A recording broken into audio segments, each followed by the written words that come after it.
Hi Krishna. Hi. ఏంటి ఏందో గీస్తున్నట్టున్నావు? Arrow markka? ఏం చేస్తున్నావు? నేను నీకు ఒకటి చూపిస్తాను. ఏంటది? వాట్? అరే, ఇక్కడ యారో మార్క్ ఏమో లెఫ్ట్ సైడ్కి ఉంది.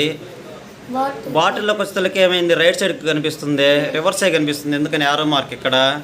దానికి కారణం రిఫ్రాక్షన్ ఆఫ్ లైట్. ఏంటి రిఫ్రాక్షన్ ఆఫ్ లైట్ అంటే? లైట్ ఒక మీడియం నుంచి ఇంకొక మీడియంకి వెళ్ళినప్పుడు బెండ్ అవుతుంది. ఓకే, అంటే ఇక్కడ ఏం జరిగింది? యారో మార్క్ రివర్స్ అవడానికి రీజన్ ఏంది? ఎందుకంటే లైట్ ఎయిర్ అనే మీడియం, గ్లాస్ అనే మీడియం, వాటర్ అనే మీడియం ద్వారా వెళ్ళినప్పుడు లైట్ యారో రివర్స్లో కనిపిస్తుంది. ఓకే, లైట్ అనేది వివిధ డిఫరెన్స్ మీడియంలోంచి ట్రావెల్ చేసినప్పుడు స్పీడ్లో వేరియేషన్ వల్ల ఇక్కడ ఏం జరుగుతుంది? బెండ్ అవుతుంది.